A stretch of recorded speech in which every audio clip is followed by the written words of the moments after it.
Paçoca, Tapioca, vocês estão preparados? Pra falar com um cara muito legal agora. Tenho certeza que vocês vão adorar ele. É sério, tô falando sério. Vocês vão adorar. É o Magno Brasil que tá aqui. Meu irmão, seja muito bem-vindo. Bom, que alegria receber você. O prazer é todo meu, viu? Que alegria, meu amigo. Eu já estava rabiscando. Você já estava rabiscando aqui? Já estava rabiscando. Se liga, gente, que a gente deixou... O estúdio hoje está temático, a gente já mostrou todos aqueles objetos do universo geek, que claro que os colecionadores já estão levando tudo embora, que eles iam deixar perto de mim. E agora a gente tem um pouquinho das coisas do universo dos desenhos.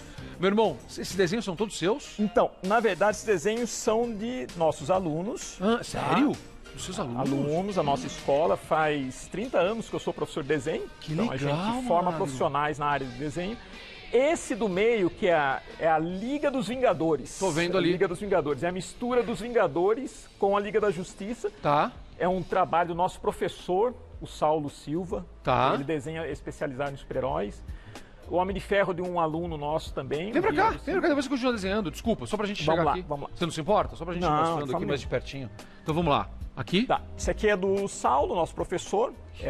É a Liga dos Vingadores. Ele fez uma combinação Uma bacana. combinação legal, né? Liga da Justiça com os Vingadores. Isso. Pode tudo, não tem problema. Não tem problema. Tem o Homem de Ferro ali. Esse é o Homem de Ferro, né?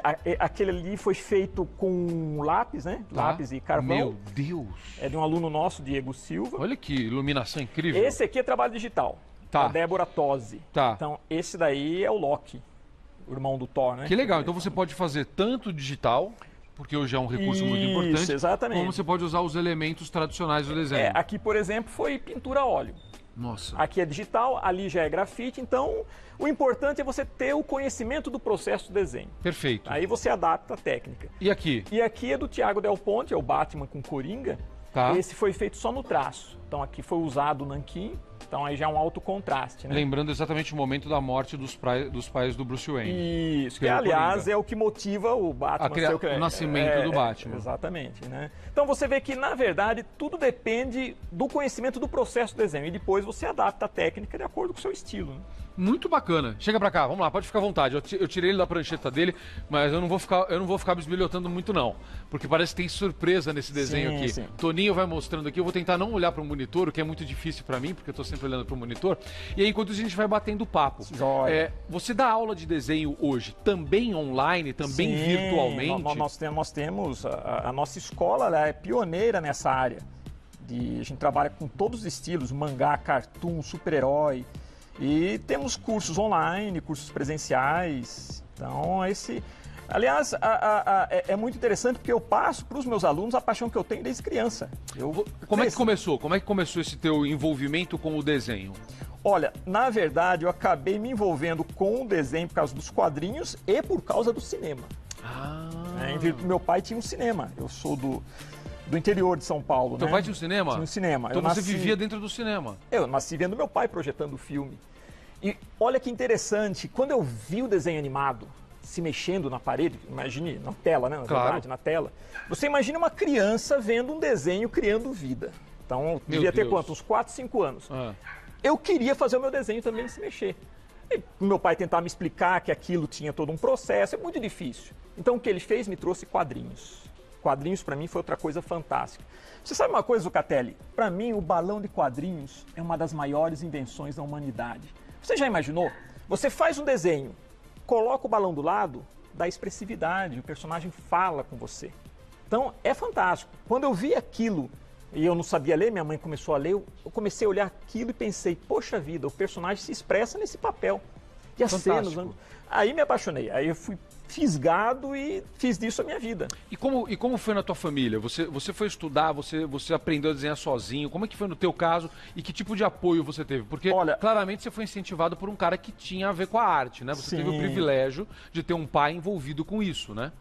Eu nasci num ambiente de arte, então meu pai, além de trabalhar com cinema, depois foi músico, tudo. Então isso ajudou bastante. Agora, a escolha profissional, né?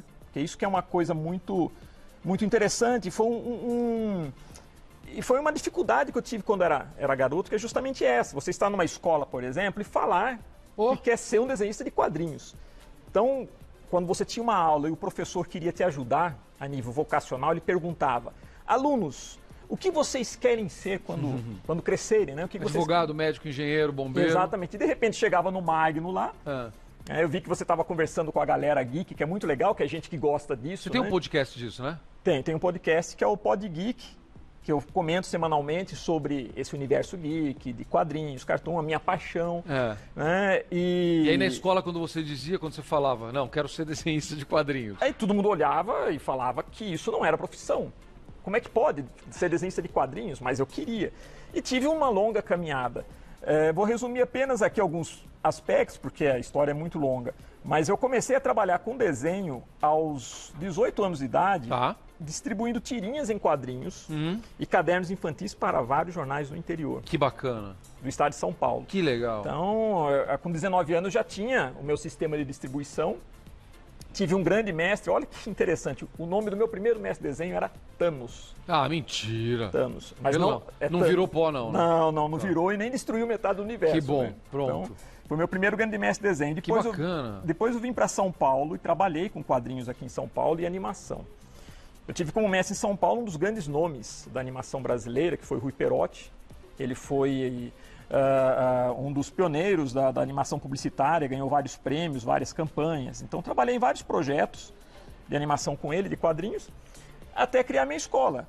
A escola surgiu justamente por quê? Porque eu percebi que, da mesma maneira que eu tive essa dificuldade quando era garoto, de escolher a vocação de... A gente está mostrando, enquanto você está falando aqui, o Toninho está mostrando algumas imagens suas aí na prancheta e a gente está mostrando um pouquinho de você desenhando na tela, tá, galera? Pra vocês acompanharem aí. Isso daí é um sketch que eu fiz dos Vingadores. Tá. Então o sketch é um desenho rápido que você vai fazendo, onde você combina o esboço com a finalização, no lápis mesmo, né? Mas então, a escola nasceu justamente para dividir essa paixão com uma nova geração.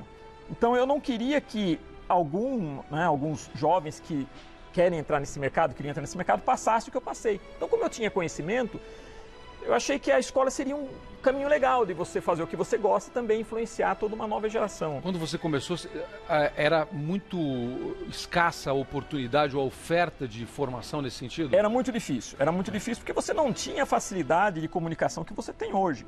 Hoje a internet, ela conecta você com artistas, com empresas, empresários, enfim, do mundo inteiro. Então você tem desenhistas brasileiros hoje que trabalham para a Marvel. Que brilham, inclusive. Que brilham. Lá, né? Super respeitados, né? Sim, e por quê? Porque hoje o mundo é muito mais conectado. Na minha época era mais difícil. Para você mostrar um trabalho, para você entrar no mercado, era um caminho muito árduo. E através da escola a gente criou essa conexão. Então hoje eu tenho alunos do mundo inteiro através do nosso curso online. Quando você... eu estou fazendo essas perguntas sobre formação e como você começou, até para a gente estimular pais, mães, avós, que veem o talento dos filhos e a vontade dos filhos ali. Olha que coisa mais linda isso. E às vezes ficam com medo de falar, mas se ele seguir essa profissão, se ele tentar fazer isso, vai ser muito difícil dele sobreviver. Como é que tá? Você vê que ainda tem muito desse preconceito, essa preocupação, acreditando que isso não é profissão, é diversão? Vamos lá. Em primeiro lugar, eu acho que a informação é muito importante. Então, o que acontecia comigo? Vamos voltar no tempo. No meu caso, eu não tinha as facilidades que você tem hoje a nível de comunicação para você se entrosar com o mercado. Mas também havia um detalhe, eu não tinha informação. As pessoas não tinham informação de como funcionava o mercado, porque ele existia, sempre existiu. O mercado de quadrinhos, ele sempre existiu e, vamos dizer, é um mercado que movimenta muito em termos de produtos, né? Não só o quadrinho, mas todo o produto que vem dele. Então, se naquela época já existia um mercado, eu precisava estar dentro desse mercado. Perfeito. Então, o problema meu era a questão da informação. Então, eu tive que correr atrás da informação, sair da minha cidade, ir para São Paulo e começar aquele processo. Com a internet, isso já fica mais fácil. Fica mais fácil, tá. Então, tem caminhos. Exatamente. Então, o que acontece? Abre mais o campo.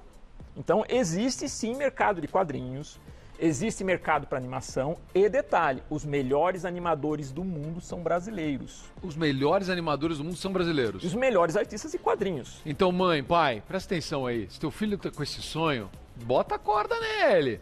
Deixa ele seguir essa opção aí, porque tem mercado para isso, vai ter cada vez mais mercado para isso, isso é legal da gente falar. E vou te falar, nós temos alunos formados na nossa escola. Eu tenho um rapaz que trabalha na Lucas Arts. Pô, então, quando você assiste Guerra nas Estrelas, design das naves... George Lucas. Exatamente, ele foi aluno nosso e hoje mora nos Estados Unidos. Na área de animação, nós temos um rapaz que trabalha na Sony Animation. Então, quer dizer, existe o mercado. A função da escola, o que é? A escola, ela vai te passar o conhecimento do processo do desenho, que é isso que você viu, isso que você vê. Que existe um processo. Quanto tempo leva para você fazer um desenho desse, por exemplo? Olha, esse foi um sketch, então é um trabalho um pouco mais rápido, né? Então é uma marcação rápida, tudo, né? Esse daí eu levei, acho que uns 30 minutos para fazer. Isso é muito rápido. Eu vou pegar um quadrinho ali para fazer uma pergunta para você a respeito do tempo aqui. Por exemplo, estou pegando aqui a revista Superman, 70 anos. A gente pegar uma coisa assim, mostra aqui, Toninho. Quanto tempo leva para você, para um desenhista fazer uma coisa dessa, Magno? Fazer uma história como essa daqui, por exemplo? Tá, vamos lá então. A visão que se tem do quadrinho é que, na verdade, uma pessoa faz tudo, e não é bem assim.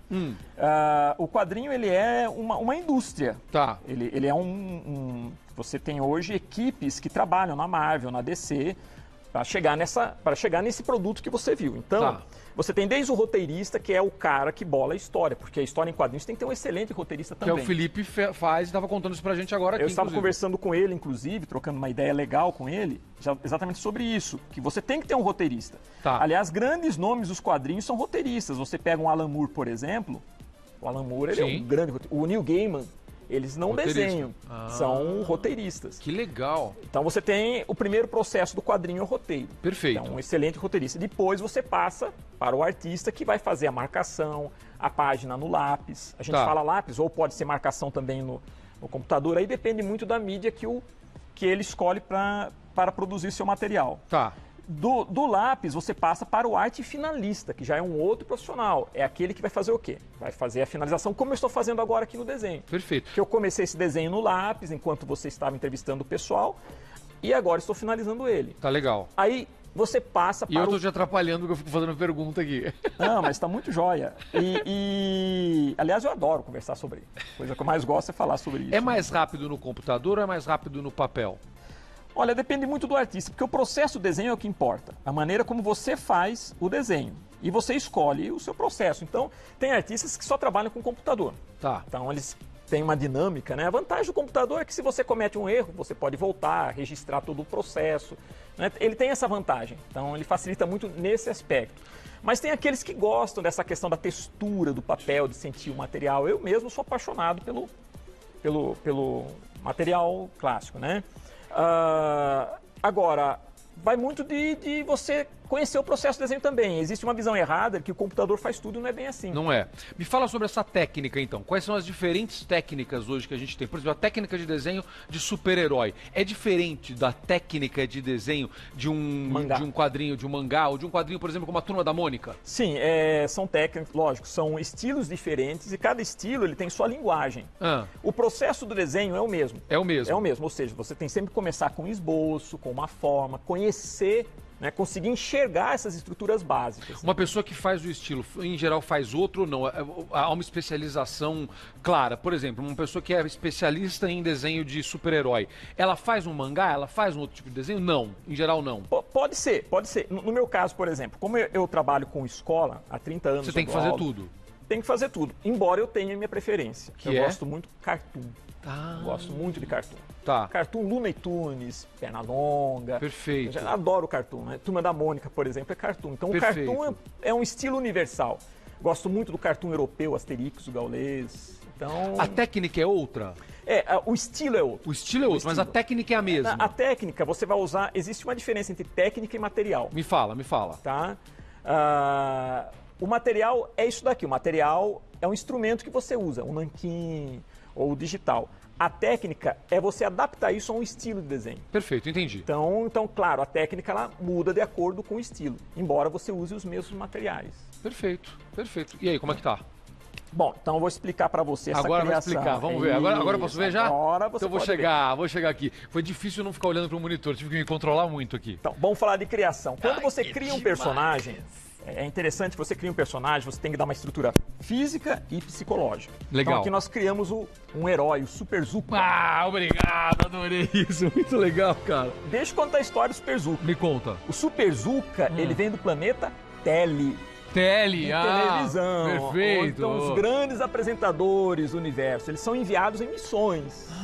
Aí o que aconteceu? Aí o Super Zuca foi enviado para o planeta Terra. Tá. Quando ele chegou aqui, ele viu que os terráqueos, na verdade, não eram só humanos, existiam também outros terráqueos. E ele se apaixonou pelo paçoca e a tapioca. E fez dos dois os seus fiéis assistentes. Perfeito. E qual que é a missão do Super Zuca? Qual é a missão? Levar alegria, informação e respeito aos animais. Adorei. Meu Esse irmão. É o Super Zuca. Cara, que honra isso. E adorei a história. Muito bom, cara. Que coisa mais linda. Muito obrigado. Tá aqui, o Super Zuca. Adorei, adorei. Quem sabe um dia ele não vira uma animação. Já gostei, hein? Quadrinhos, hein? Vamos pensar nisso. Vamos pensar, vamos conversar. Vamos pensar. Eu gostei disso aqui. Já tá fechado, meu irmão. Que alegria. Como é que o pessoal te encontra na internet, saber mais dos seus cursos? Me fala. Tá. Eu vi que teu canal no YouTube bomba. Então, eu tenho um canal no YouTube, Desenhando com Magno Brasil. Tá, Desenhando com Magno Brasil, tá. Isso. Nós temos os podcasts semanais, que você pode acessar pelo Spotify. No Spotify. É o Pod Geek. Pod Geek, a gente fala sobre o universo geek, ensina desenho, tudo, né? Fala sobre como se faz o desenho. E temos também fanpage e no Facebook e o Instagram, Escolas Visuarte. Escolas Visuarte. Visuarte. Segue lá, acompanha e, de verdade, se você percebe que esse é o sonho do teu filho, do teu neto, dá corda. Estimula, incentiva, oferece pra ele formação, sem preconceito, uma carreira linda. Vale a pena. Mais uma vez, obrigado mais uma vez. Que alegria te receber. Eu amei isso aqui. Amei, amei, amei. Galera, quadro, hein? Quadro aqui já, adorei.